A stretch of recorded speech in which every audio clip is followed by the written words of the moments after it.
Assalamualaikum warahmatullahi wabarakatuh. Waalaikumsalam warahmatullahi wabarakatuh, Bu Linda. Alhamdulillah kita bisa bertemu di ruangan ini, Pak Nur Rohim ya. Apa kabarnya Pak Nur Rohim? Sehat, Pak? Alhamdulillah, Bu. Kabarnya sehat dan bahagia, Bu. Baik, apa aktivitasnya hari ini Pak Nur Rohim? Ya, biasa, Bu. Hari ini saya free mengajar, artinya tidak ada jam mengajar dan saya gunakan untuk turun ke masyarakat, Bu. Hari ini ada tetangga yang hajatan, tadi pagi sempat ya bantu-bantu dikit di tempat tetangga hajatan, Bu. Baik, begitu sepertinya Pak Nur Rohim ya. Oh ya, Pak Nur Rohim itu kemarin itu menghubungi saya, ada panggilan tak terjawab. Itu Pak Nur Rohim sepertinya ada perlu atau ada yang mau menyampaikan apa ini Pak Nur Rohim nih ya? Ya, saya sebenarnya mau curhat, Bu. Karena kalau misalkan saya melihat apa, Bu ya, ibu mengajar itu anak-anak itu senang, anak-anak itu ngikutin, bunda, bunda, bunda gitu. Jadi saya tuh pengen, Bu, saya pengen itu punya kelas yang anak-anaknya itu senang ketika saya datang dan anak-anaknya itu merindukan kehadiran saya, Bu. Dan itu selama ini belum sepenuhnya saya dapatkan, Bu. Mungkin saya dapatkan hanya di beberapa kelas, tapi di yang lainnya belum belum sepenuhnya saya dapatkan, Bu. Oh, begitu ya. Jadi Pak Nur Rohim ini merasa bahwa memang di dalam pembelajaran Pak Nur Rohim ini belum sepenuhnya siswa-siswinya aktif begitu Pak ya. Betul, Tetapi Bu. Pak Nur Rohim ini mengajarnya pelajaran apa dan di berapa kelas Pak? Saya ngajar PPKN, Bu. Saya ngajar 8 kelas, Bu. Jadi semua 8 di, kelas. ya, di sekolah saya 8 rombel dan saya ngajar semuanya, Bu. Baik, Pak Nur Rohim. Jadi pada obrolan kali ini, jadi tujuan kita ini mau apa ini Pak nih? Jadi saya pengen ini, Bu. Saya pengen nanti setelah saya ngobrol ini, saya bisa mendapatkan solusi, saya bisa menemukan formula-formula untuk membuat peserta didik saya itu antusias, membuat peserta didik saya itu senang ketika belajar dengan saya, gitu, Bu. Baik. Kemudian Pak Nur Rohim, kalau melihat kemampuan Pak Nur Rohim dalam mengajar mata pelajaran PPK ini ya dari skala 1 sampai dengan 10, 1 artinya rendah dan 10 itu tingkatan tertinggi. Pak Nur Rohim dapat menilai diri Pak Nur Rohim ini di angka ke berapa dan skala berapa yang ingin Pak Nur Rohim capai? Kalau saya itu ya ada di angka 6, Bu. Skala saya berada di angka 6 dan harapan saya ya nanti setelah obrolan ini nanti skalanya bisa naik setidaknya di angka 8, Bu. Saya tidak muluk-muluk ke sempurna, Bu, sebenarnya, Bu, karena nanti supaya sempurna itu biarkan diri saya berkembang untuk membuat sempurna. Jadi saya pengennya dari 6 itu bisa ke 8 aja lah, Bu. Nanti selebihnya untuk menuju ke 9 dan 10 biarkan saya berproses bersama anak-anak diri saya, Bu. Baik, yang paling enggak di angka 8 begitu Pak ya. Betul, Bu, Kemudian di angka 8. kemudian menurut Pak Nur Rohim nih ya, faktor-faktor yang membuat pembelajaran Pak Nur Rohim ini ideal sesuai dengan tujuan Pak Nur Rohim ini apa ya menurut Pak Nur Rohim ya? Ya kalau faktor yang bisa membuat pembelajaran saya ideal nih, Bu, ya. Kalau menurut saya ada dua, Bu. Yang pertama dari internal, yang kedua dari eksternal.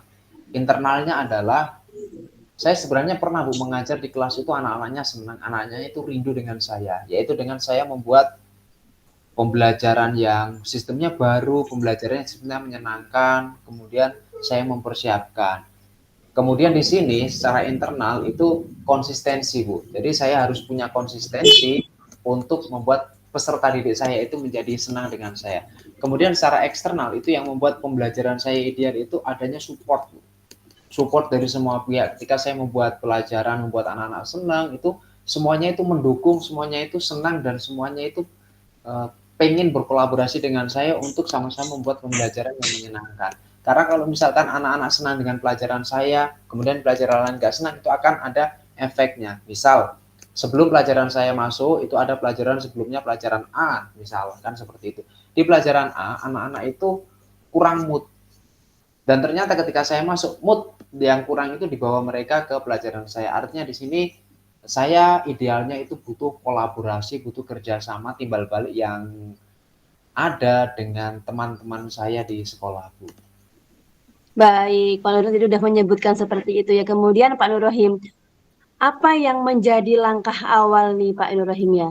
Supaya tujuan Pak Nur Rohim itu tercapai, apa nih yang mau dibenerin dulu langkah awal nih? Apa nih dulu? Saya mau memperbaiki dari internal saya, Bu. Jadi saya itu kan nganu, Bu, Baik. apa, secara internal itu saya kurang konsisten, Bu. Jadi ketika saya membuat pembelajaran, memang sudah menyenangkan ketika saya ada rasa males ketika untuk di kelas lain. Jadi itu yang mau saya perbaiki dulu, Bu, di internal saya harus konsisten membuat pembelajaran yang menyenangkan. Kadang ketika saya sebelum masuk kelas itu ketika anak-anak nggak senang itu kan, misal, Pak kan belum masuk, itu kan membuat mood saya nggak senang. Nah itu secara internal harus saya hilangkan. Jadi langkah terdekat saya adalah di internal itu, Bu, mau saya rubah, Bu, kayaknya, Bu. Oh, begitu. Jadi faktor internalnya dulu ya, Pak ya. Internalnya dulu. Kemudian, betul sekali. Jadi yang dibenahi dulu faktor internal dulu. Kemudian ada nggak Pak rekan sejawat atau teman mengajar itu yang bisa diajak untuk berkolaborasi supaya tujuan Bapak ini tercapai?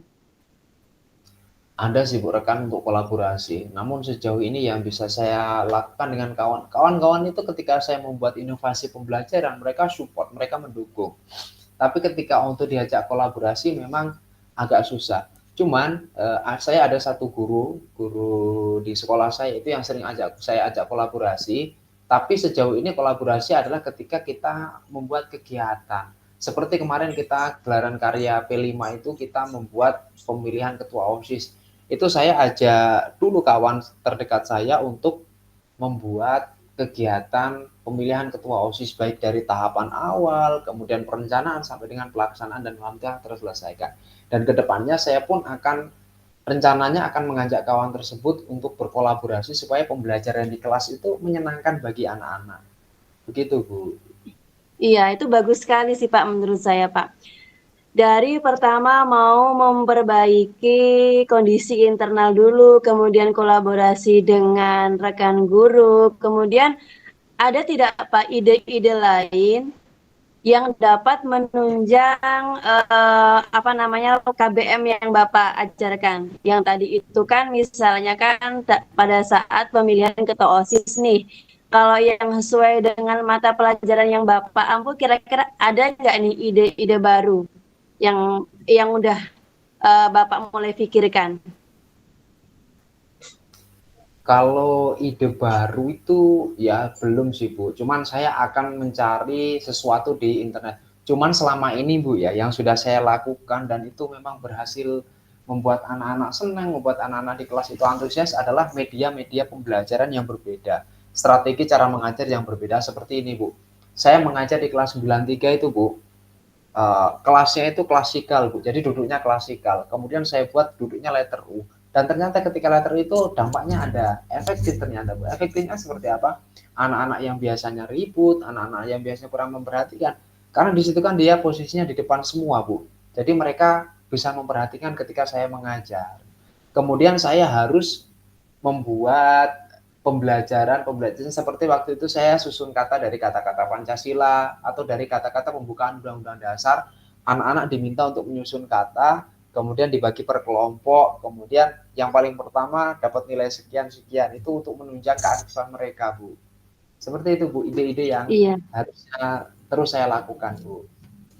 iya, itu tadi ide-ide bagus ya menurut saya Pak. Kemudian saya mau tanya nih Pak, ini seperti itu. Jadi mulai kapan akan Bapak kerjakan dan apa saja yang harus Bapak siapkan untuk mencapai tujuan Bapak? Kalau ditanya kapan, Bu, ya insya Allah nanti di libur semester itu memang saya sudah punya komitmen, Bu. Jadi oke lah lembaran itu saya tutup, saya punya kesalahan, saya punya ibaratnya dosa dengan anak-anak didik saya. Ini di semester yang akan datang akan saya tebus. Mulai saya persiapkan adalah dari ketika libur semester. Baik dari media-media pembelajaran akan coba saya ramu supaya anak-anak itu menyenangkan. Jadi saya ingat-ingat, oh pembelajaran ini di kelas ini anak-anak ini senang dan lain sebagainya, itu akan saya buat. Kemudian ketika memang anak-anak itu senang, ya saya juga senang, Bu. Ketika kita sebelum masuk kelas, anak-anak bilang, oh ada Pak Rohim tuh mau masuk, mereka antusias, itu kan suatu yang luar biasa, Bu. Ya itu yang nanti harapan saya seperti itu, Bu. Kalau misalkan ditanya jangka waktunya, saya akan mulai melakukan nanti ya ketika libur semester ini saya akan membuat media yang akan saya laksanakan, dan di semester yang akan datang insya Allah saya akan siap action, Bu. Oh, baik seperti itu ya, Pak. Kemudian komitmen-komitmen seperti apa lagi yang akan Bapak rencanakan untuk menunjang hal ini, Pak? Seperti di awal saya katakan, Bu, saya punya komitmen, saya harus konsisten dalam perubahan, saya harus konsisten dalam kebaikan, saya harus konsisten dalam menuntun peserta didik saya. Karena memang saya akui saya itu orangnya kadang-kadang kurang konsisten. Maksudnya kurang konsisten adalah sebenarnya saya tahu di alur itu bagus, tapi terkadang terbentur dengan kemalasan ketika membuat media pembelajaran sehingga tidak terlaksana. Jadi konsistensi dan konsistensi, Bu, sebenarnya dari saya itu, Bu. Baiklah, tadi itu rencana Bapak sudah ada, kemudian Bapak juga sudah mempunyai ide-ide serta memiliki rasa konsisten. Bapak bisa tidak kira-kira menerka, setelah Bapak melakukan hal ini, rencana Bapak ini nanti diimplementasikan, kira-kira Bapak bisa mereka pada nilai ke angka 8 atau tidak, Pak, kira-kira, Pak? Saya tidak bisa menjudgment, tapi saya berharap bisa, Bu, sampai di angka 8. Seperti itu, Bu. Baik, berarti setidaknya setelah Bapak merumuskan langkah-langkahnya seperti apa, dengan ide seperti ini, kemudian dengan memegang sebuah komitmen, artinya setidaknya semoga Bapak bisa mencapai pada angka 8. Kemudian bagaimana saat ini tingkat motivasi Bapak setelah ngobrol dengan saya? Oh, saya tambah bersemangat, Bu, tambah senang, Bu. Ternyata saya bisa menemukan potensi dari diri saya, Bu. Jadi terima kasih, Bu, dari obrolan-obrolan ini ternyata saya tahu apa yang harus saya lakukan, kemudian plan waktunya harus kapan mulai dan tindakannya seperti apa. Ternyata sangat termotivasi, sangat senang, Bu. Saya bahagia, Bu, hari ini, Bu. Baik, Pak Nur Rahim sudah mulai termotivasi kembali, perasaannya sudah senang. Kemudian ada nggak nih Pak ucapan atau kata-kata untuk saya atau dengan obrolan kita pada kali ini, Pak? Kalau saya mau memberikan pantun nih, Bu, buat Bu Linda, Bu. Oh, boleh Pak, boleh, boleh. Buah selasih dimakan kuda. Terima kasih, Bu Zulinda. Nah, Wah, karena cakep Pak, cakep. luar biasa, Bu, karena dari obrolan kita saya ketemu dengan solusi-solusinya dan saya bahagia. Mudah-mudahan nanti bisa saya laksanakan ke depannya untuk pembelajaran di kelas saya sehingga anak-anak di desa itu bisa aktif, bisa semangat. Ya, terima kasih ya Pak Nur Rahim. Atas waktunya juga saya mengucapkan terima kasih Pak Nur Rahim. Ya, Bu, sama-sama, Bu. Mudah-mudahan obrolan ini bisa bermanfaat, Bu, ya, terutama untuk diri saya, barokah untuk Bu Linda karena sudah menuntun saya menemukan obrolan-obrolan ini, Bu. Baik, terima kasih Pak Nur Rahim. Assalamualaikum. Waalaikumsalam warahmatullahi wabarakatuh.